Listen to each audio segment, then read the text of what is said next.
Dieu. Alléluia. Je t'en supplie. Le message que je donne de la part de Jésus, je t'en supplie. Je t'en supplie. Applique ça. Dieu ne veut pas les adeptes. Dieu ne cherche pas les femmes. Malheureusement, nous sommes dans une société où les hommes de Dieu veulent les femmes. Dieu ne veut pas les femmes.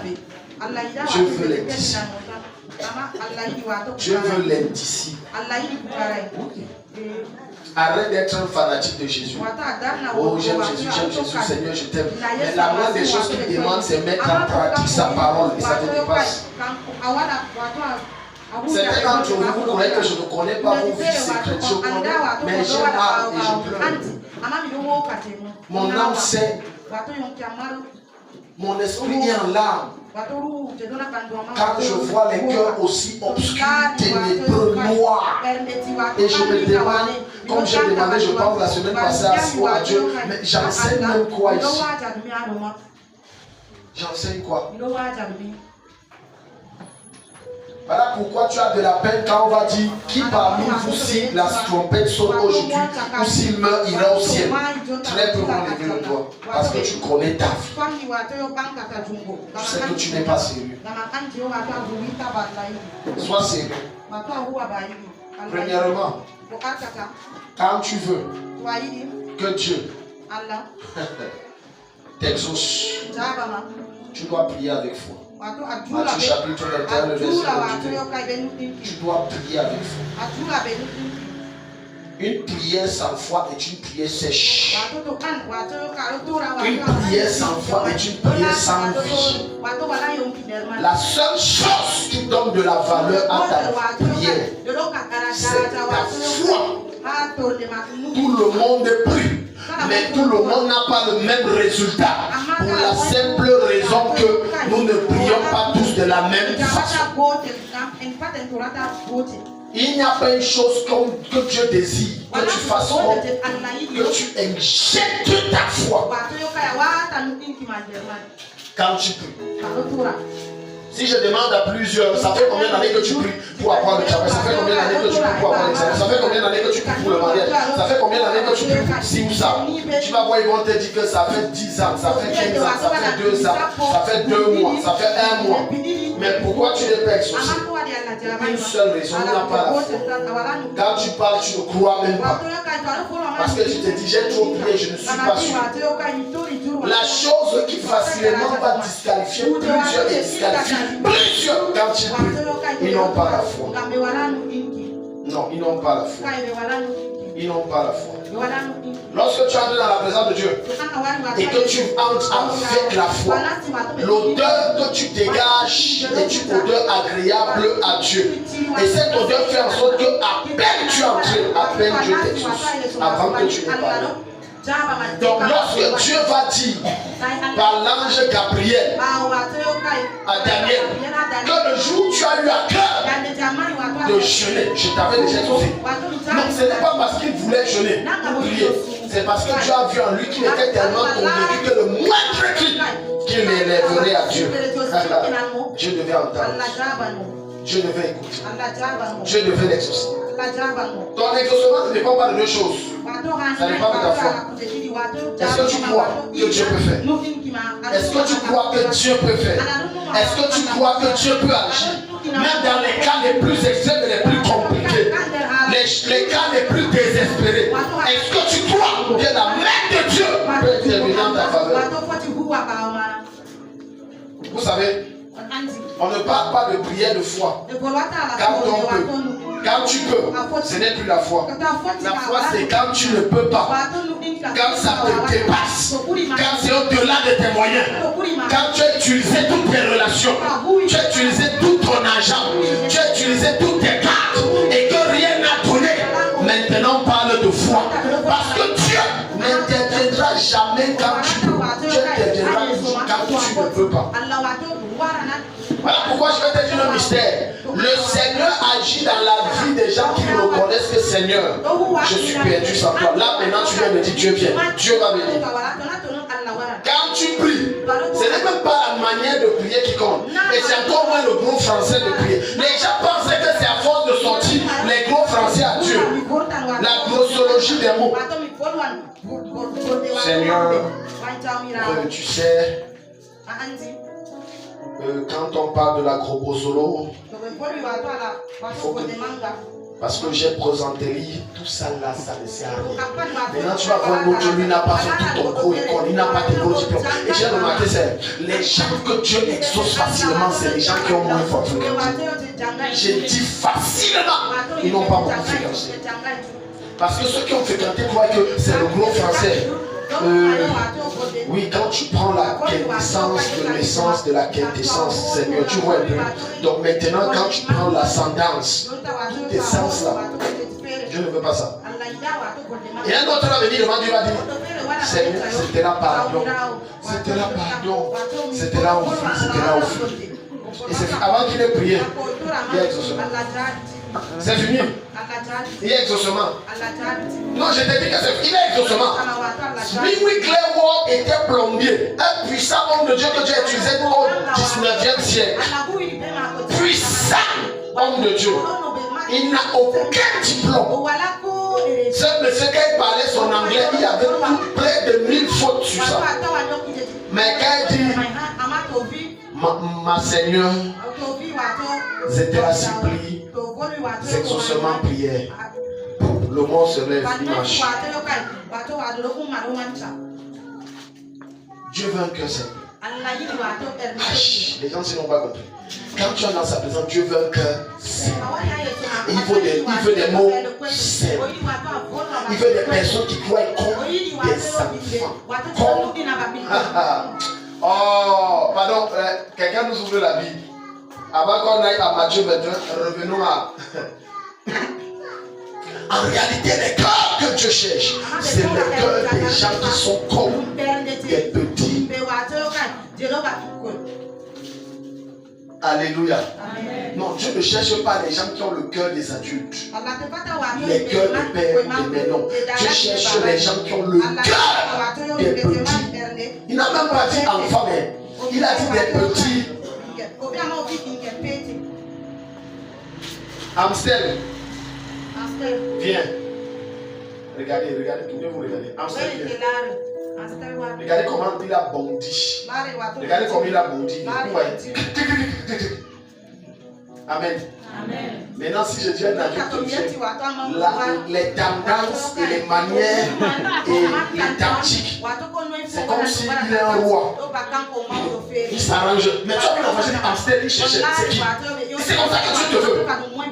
C'est comme ça que Dieu te veut si tu veux qu'il t'exauce. Toutes les fois où j'entre dans la présence du Seigneur, j'entre avec la foi et avec des mots simples. Je ne cherche pas à convaincre Dieu. Votre problème, c'est que vous voulez convaincre Dieu. Dieu n'a pas besoin qu'on le convainque. Dieu veut que tu croies. Seigneur, comme tu as dit, je crois. Amen. Je suis sorti, je sais que Dieu a fait. Ton problème, c'est que quand tu pries, tu sors, tu dis, est-ce qu'il va encore faire? Ça veut dire. Est-ce que Dieu va faire? Parce que la situation, si on me dit, est-ce qu'il va faire? Bon, vraiment, je crois à Dieu, mais ici, vraiment, ici. Voilà pourquoi tu vas voir Jésus. Jésus va venir. Après 2 ou 3 jours, peut-être 4, peut-être même 5. Il va venir au deuil de son meilleur ami, Lazare. Il va rester Lazare mort.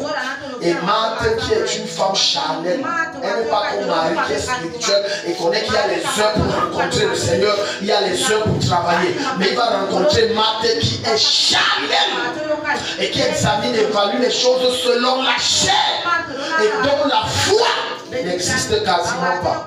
Et Marthe va dire, et c'est le mien, Seigneur, il sent déjà. Oh non, il sent ça. Ça veut dire quoi? Ça c'est Jean 11. Ça veut dire que je sais que tu es puissant, mais ici, tu ne peux rien. Regarde la situation que tu traverses. Tu as tellement prié, mais tu pries et Et ça ne produit pas parce que dans tes prières, toi-même, tu ne crois pas que Dieu peut faire. Pourquoi? Parce que notre problème est, c'est nos oreilles et nos yeux. Quelqu'un dit. Marc a dit, Lazare, si ça fait 4 jours, tu ne peux pas le ressusciter. Qu'est-ce qui lui fait dire ça? Parce qu'elle a vu, ça fait 4 jours, elle a senti que le gars sent déjà. Et elle a dit, c'est pas possible. Tant que tu penseras qu'il y a des choses que Dieu peut faire pour toi et qu'il y a des choses qu'il ne peut pas faire, je peux t'assurer que ce que tu crois qu'il peut faire, il fera.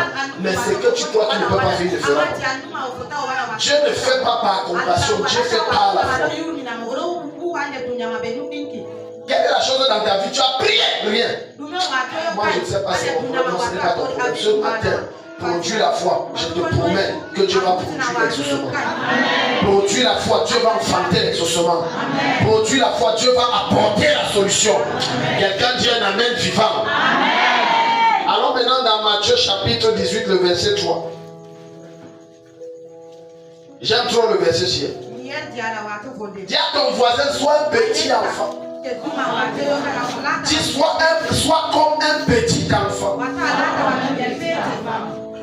Si tu dis à un enfant, prends la chaise si tu me donnes, il va prendre l'enfant. Un enfant peut être né d'un roi. J'ai dit d'un roi. Et quand tu vas lui dire, le petit enfant là, comme celle-là, tu vas lui dire, viens me saluer. Il va saluer avec lui. Mais il ne sait pas qu'il est fils de roi. Parfois il sait. Il n'est pas conscient. Mais tu vas voir un adulte que Dieu vient de sortir de misère. Et Dieu lui donne 30 000 francs le mois. Quand il te salue, ça avait la main dans la poche. Quand tu pries, où est ta foi? Je vais t'expliquer pourquoi plusieurs d'entre vous se refroidissent. Quand tu vois que tu te refroidis, sache que tu es en train de décourager. Ta foi brise. Ta foi comment? Écoute. Accepte que ton argent se baisse. N'accepte pas que ta foi baisse. Quand ta foi baisse, premièrement, tu deviens un objet de Satan. Deuxièmement, le diable va te piller. Troisièmement, tu ne peux pas te réveiller. Parce que celui qui tombe, c'est la foi qui le pousse à agir en sachant que je vais me relever. Mais dès que ce qui le pousse à comprendre que je vais me relever s'arrête, il ne peut plus travailler. Ce qui me pousse chaque jour à prier, c'est la foi. Je dis tous les jours, je dis tous les jours jusqu'à ce que... Je dis, chercher Dieu exagérément. Je dis, c'est la foi. Je suis convaincu que Dieu existe. Peu importe ce que je travaille, je sais qu'il va le faire. Regarde, Matthieu chapitre 18. Matthieu 18, verset 3. Je vous le dis en vérité. Si vous ne vous convertissez pas. Oui. Et si vous ne devenez pas comme les petits enfants. Souligne ça. Si vous ne devenez pas comme des petits enfants. Oui. Vous n'entrerez pas dans le royaume des cieux. Autrement dit, je ne vous introduirai pas. Tu as entendu la prière d'un petit enfant. Elle est simple, mais très efficace. Elle est courte, mais très puissante. Seigneur, merci. Merci d'avoir gardé papa. Merci d'avoir gardé maman. Merci. Je prie que tu donnes encore plus de force à papa et qu'il nous donne à manger. Merci. Amen. Je t'assure que ça dépasse tes grosses prières.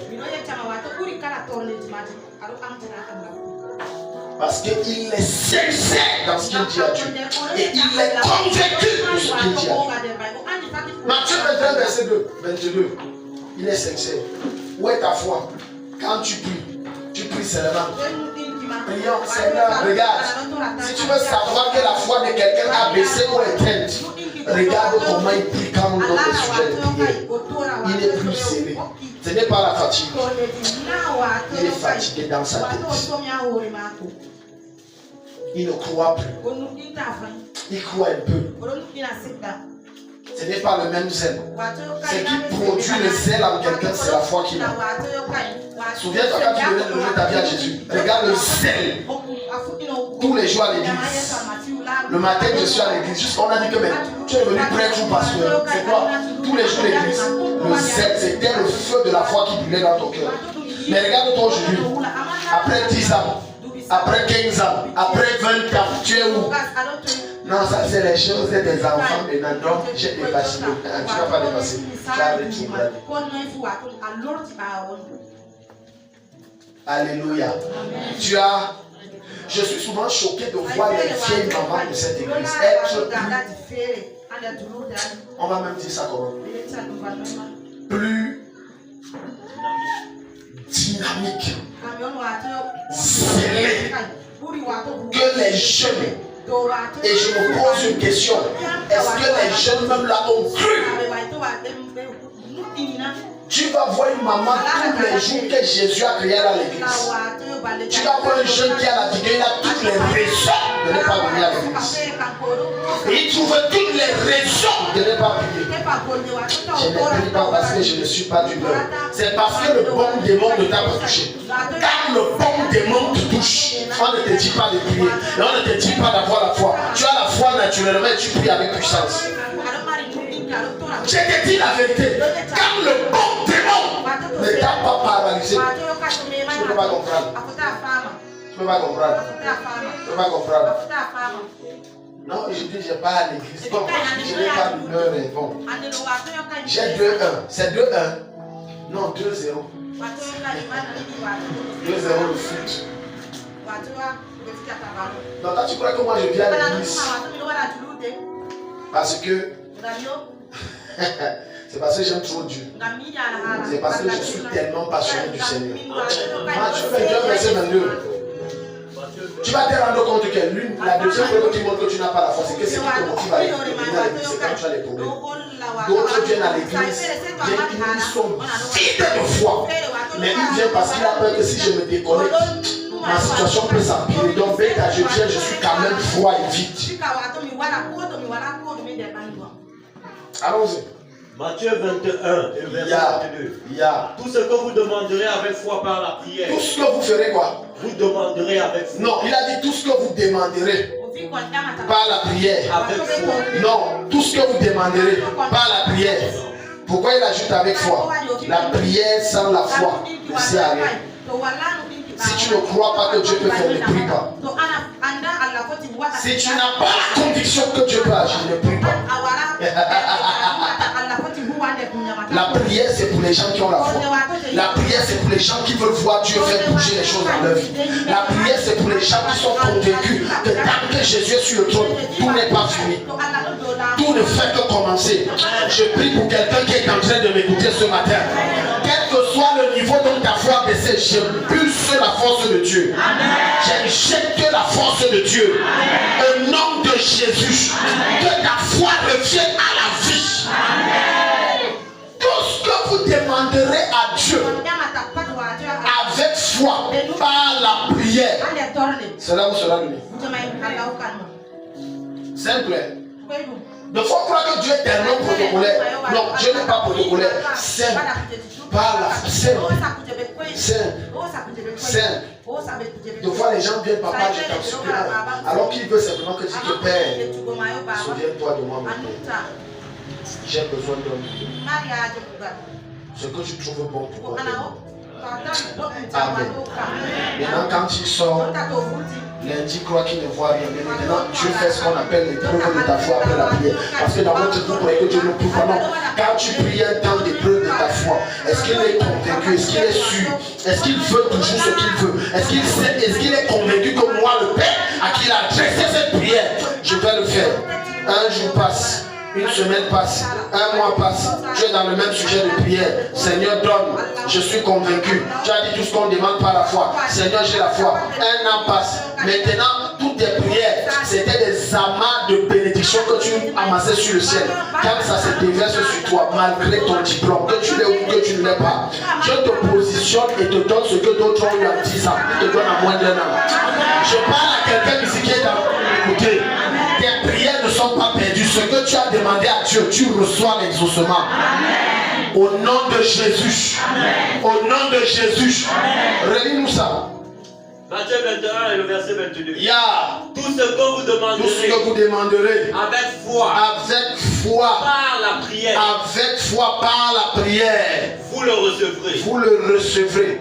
Donc mon exaucement n'est pas proportionnel à mon temps de prière, non. Mon exaucement est proportionnel à la qualité de prière que j'adresse à Dieu en injectant la foi. Marc 11, verset 24. Plusieurs d'entre vous, vous savez pourquoi, avant de me rencontrer, vous avez l'exaucement. Parce que dans votre esprit, vous savez que je porte Dieu et si je le vois, je le rencontre. Dieu va m'exaucer. Maintenant, quand tu viens, Dieu donne seulement. Parce que tu crois. Parce que tu crois. Tu es convaincu. Oui. Est-ce que le problème sinon tu as raison, je ne peux pas. Mais Christ à moi par son esprit. Et c'est le problème si même. J'ai passé chez tous les pasteurs. Écoute. Tu ne sais pas par où Dieu va passer. Ne limite pas sa puissance. Ne limite pas sa puissance. Et à marcher fatigué. Marc 11, verset 24. Marc 11, le verset 24. Yeah. C'est pourquoi je vous le dis. C'est pourquoi je vous le dis. Tout ce que vous demanderez en priant. Tout ce que vous demanderez en priant. Tout ce que vous demanderez en priant. Croyez que vous l'avez reçu. Quoi? Croyez. Quoi? Croyez. Maintenant, vous examinez mal ce verset. Vous vous dites que quand le Seigneur a dit tout ce que vous demanderez à mon nom, croyez par la prière, croyez que vous l'avez reçu. Je crois que non. J'ai prié. Maintenant, je crois dans mon cœur. C'est suffisant, non. Si tu as la foi, pose les actes. Les gens s'ils ne comprennent pas ce que je dis. Si tu as la foi, fais quoi? Pose les actes. Parce que le seul signe que Dieu me voit que tu as la foi, c'est que tu poses les actes concrets et authentiques. Quand je voulais me marier, ayant 80 000 en poche,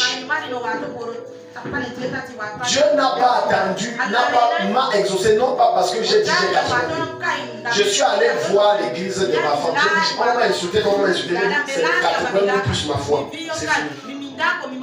Quand Dieu a vu que j'ai donné les 80 000, c'est tout ce que j'avais. J'ai dit maintenant tu m'as provoqué, je pense. J'ai vu ta prière. Quelqu'un, de fois, c'est que tu dans le commerce. J'attends un capital de 200 000. C'est une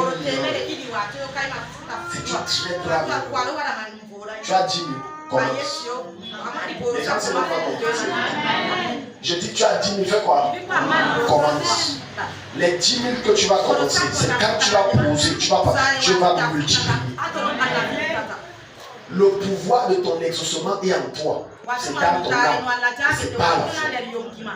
La deuxième chose, quand tu veux que Dieu t'aide, Jean chapitre 9, verset 31.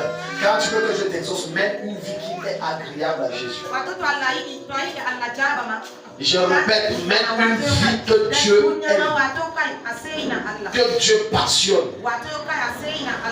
Toute personne, regardez, pardon, suis ici. Écoute. Quand tu entres dans la présence de Dieu, Dieu, ce qui attire son attention n'est pas ce que tu dis d'abord. Pardon, suis bien ce que je dis. Ça va t'aider. C'est l'odeur que tu dégages. Donc maintenant, quand tu entres dans sa présence et que ton esprit est obscurci, toutes les heures que tu passes, tu perds le temps. Esprit obscurci veut dire quoi? Ton esprit est rempli de tout ce que Dieu aime. J'ai dit tout ce que Dieu aime. C'est ça qui dégage l'odeur. Deuxième type d'odeur. La vie est pure et impudique que tu aimes. Ça dégage une odeur. Troisièmement, ta bouche dégage une odeur. De la même façon que lorsque tu te réveilles le matin, ta bouche a une haleine. En esprit, ta bouche a une haleine.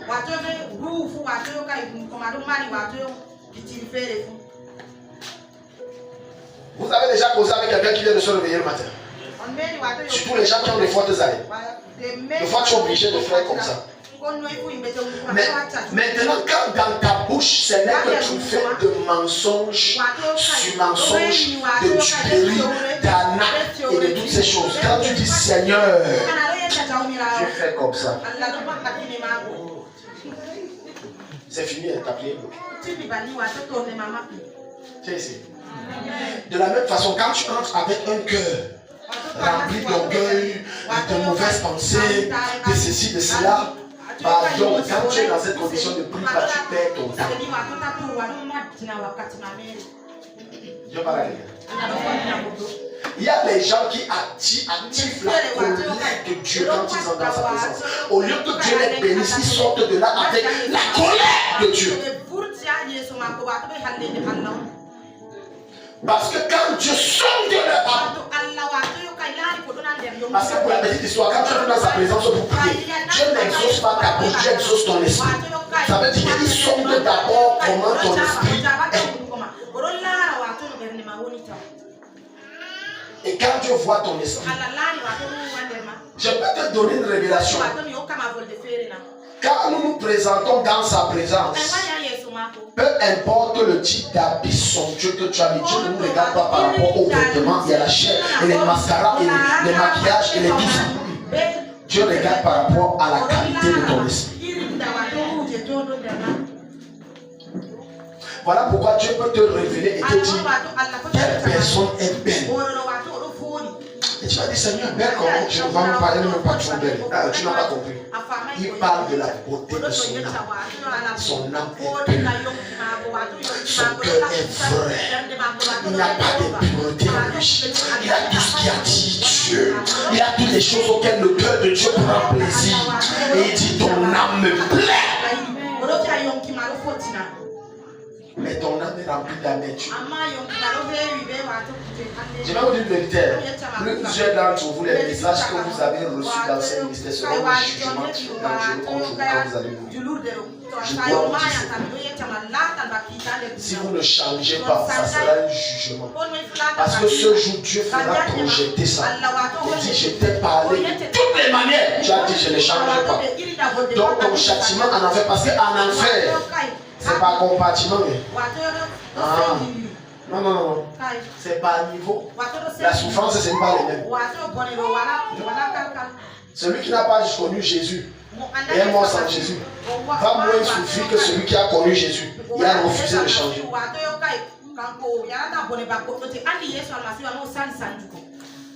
Alléluia. Amen.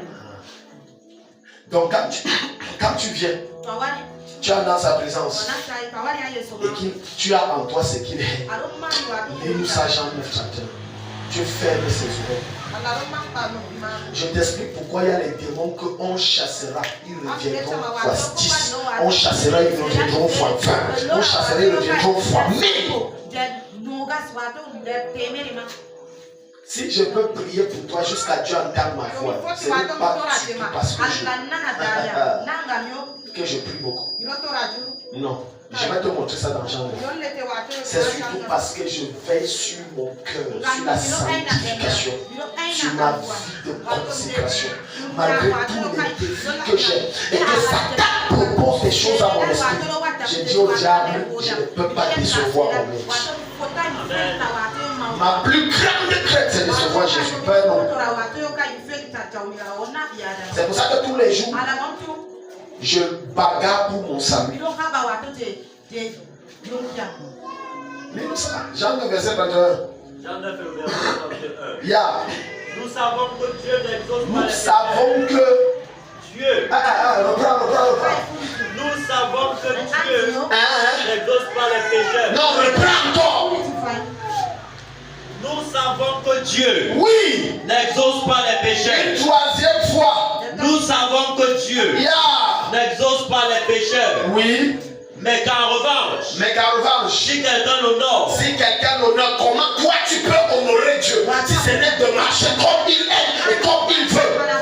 Qu'est-ce qu'il fait?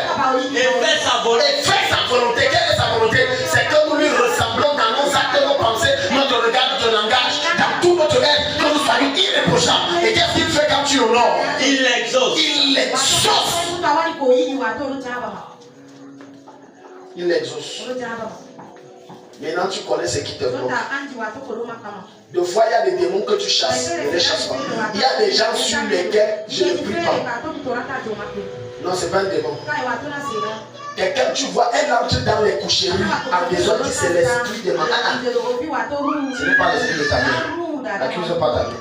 Ce n'est pas l'esprit de ton père. N'accuse pas ton père. Jusqu'à dire qu'il est sorcier. Parce que si quand tu voles, la mort te trouve quand tu voles, tu n'auras pas mal. Accuse Satan comme tu veux, tu n'iras pas mal. Comment se fait-il que les personnes te prétendent que non, j'aime Dieu, mais tu te trouves dans les coucheries, dans les hôtels, avec n'importe qui, et tu dis j'aime Dieu, et après tu viens dire Seigneur, pardon de Dieu, prie que Dieu m'exauce. Toi-même tu ne pries pas, pourquoi? Parce que tu sais que ta vie n'honore pas Dieu.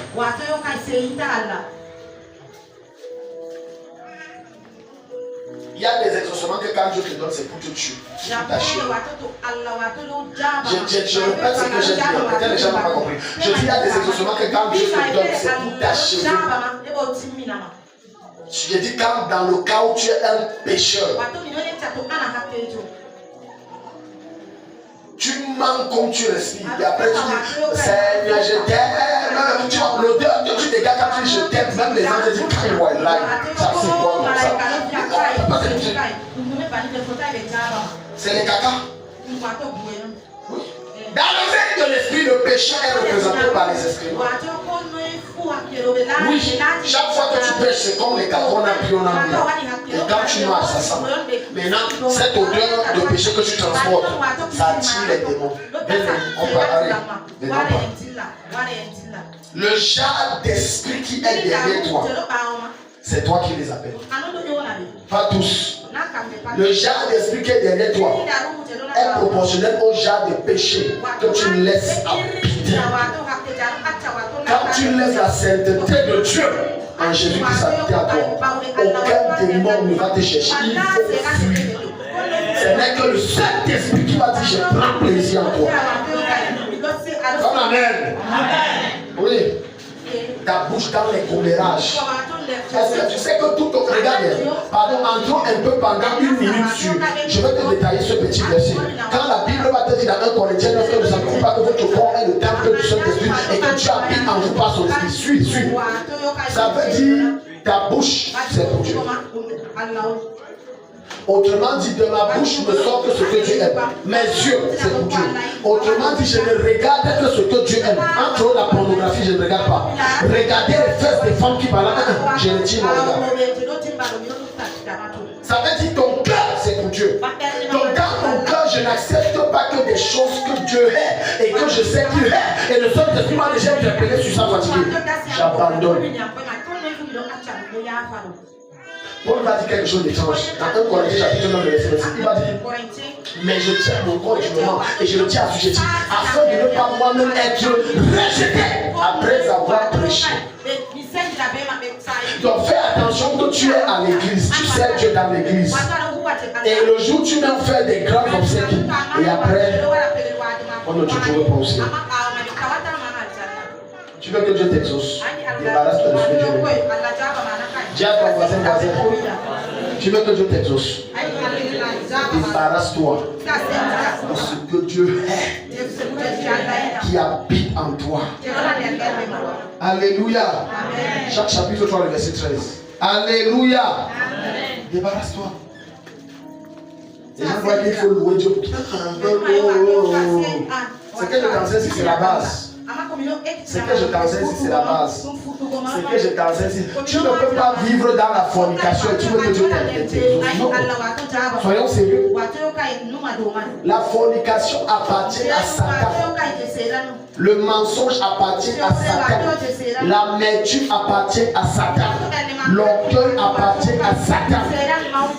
L'égoïsme appartient à Satan. Tout ce que ta conscience t'indexe, c'est que ce n'est pas de Dieu. Je ne parle même pas du Saint-Esprit parce que lui est supérieur. Ça appartient à Satan. Il y a des gens qui ont dit je ne change pas. Je suis comme ça. Regardez.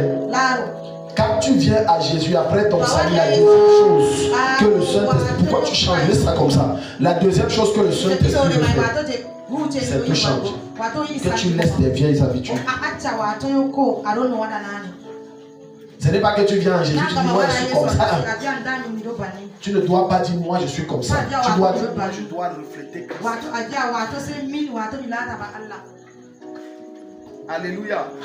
Tu dois dire moi je dois refléter Christ. Amen. Je dois refléter Christ. Jacques 3, 13. Mets le volume. Jacques chapitre 3, le verset 13. Jacques chapitre 3 et le verset 13, il est écrit. Lequel parmi vous est sage et intelligent, qu'il montre par un bon comportement. Par quoi?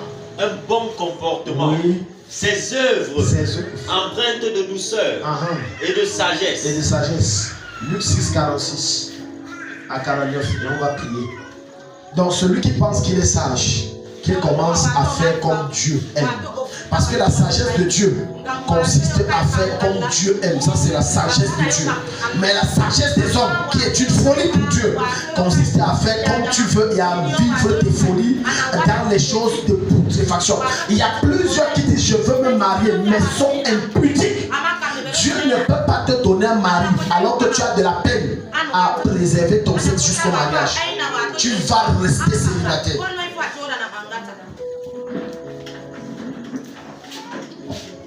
Dis à ton voisin, tu es calme. Est-ce que c'est à toi qu'on parle? Tu ne peux pas dire Seigneur, élève-moi alors que la corruption c'est toi. Je ne peux pas t'élever. Tu ne peux pas dire Seigneur, donne-moi un boulot alors que le petit boulot de la boutique du boutiquier du quartier où on t'a mis, tu as déjà tout volé. Dieu ne peut pas t'exaucer. Dieu exauce les gens qui marchent comme il veut. Il n'existe aucun père, sauf si c'est un mauvais père, que lorsqu'il dit à son enfant va à gauche, l'enfant va à droite, il lui donne ce qu'il veut. Non. Finissons avec le verset Luc 6, 46 à 49. Il est écrit. Pourquoi m'appelez-vous Seigneur, Seigneur, Seigneur, et ne faites-vous pas ce que je dis? Pas ce que je dis. Je vais vous montrer à qui ressemble tout homme qui vient à moi. Oui. Entend mes paroles.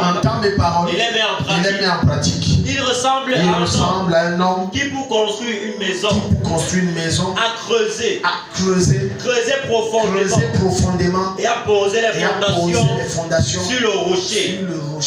Une inondation est venue. Le torrent s'est jeté contre cette maison. Oui. Sans pouvoir l'ébranler. Tu sais ce que ça veut dire? Jésus est en train de dire simplement ceci. Lorsque tu décides de marcher comme lui, il veut en obéissant à ses préceptes et à ses principes, quels que soient les défis de la vie, ça ne peut pas t'ébranler. Ça ne peut pas te renverser. Tu es inébranlable. Pourquoi? Parce que le fait de marcher comme le Seigneur veut t'octroie une chose que les gens du monde n'ont pas, la grâce. Et les gens vont se poser la question, mais comment est-ce que lui fait pour aller vite? Ta relation, c'est qui? Tu vas seulement dire c'est Jésus. Alléluia. Jusqu'à quel point tu es juste? Pas par rapport aux hommes, mais par rapport aux règles et aux principes divins. Jusqu'où tu es juste, tu es tellement fort. Fort. Il y a certains même que dans l'église de Dieu, ils vont. Ton cas encore plus grave. Il dit dans l'église, ils volent. D'autres même volent le pasteur. Quand tu fais ça, je peux t'assurer que le pasteur n'a pas besoin de te maudire. Tu es là maudit. Et après il va dire que j'étais dans l'église des réveillés de Dieu, j'étais dans l'église des 7e jour, j'étais dans l'église des 3 fois 7, j'étais là, mais rien n'a marché. Tout son payant la jeunesse, ça ne peut pas, tu transportes quelque chose. C'est une marque qui fait que le ciel est fermé. Quelqu'un dit Dieu ait pitié de moi. Dieu change-moi. Change mon cœur. Donc si tu veux que Dieu t'exauce, mène une vie qui lui est agréable. Est-ce que quand tu regardes ta vie c'est agréable? Je finis avec ça. Chaque fois que je voyage, les tentations de tromper ma femme sont pléthores. Je sais que c'est Satan qui envoie ces filles. Et ce n'est pas parce que le 3e pied dit je veux que je donne. Si je ne trompe pas ma femme, ce n'est pas parce que je l'aime. C'est parce que je crains Dieu. Il y a plein d'hommes qui aiment leur femme mais les trompent. Si tu montes, la preuve est que la maîtresse a dit fais-moi entrer, elle a dit la prochaine fois que tu passes, je vais te taper. Tu respectes ma femme, tu as compris madame. Mais il a trompé, il aime. Donc l'amour n'est pas suffisant pour être intègre. Il faut la crainte. Quelqu'un dit Amen. Je prie pour le cœur de quelqu'un, la crainte de Dieu habite dans ton cœur. Quelles que soient les tentations, tu ne succombes pas. Au nom de Jésus. Mets-toi debout, on va prier.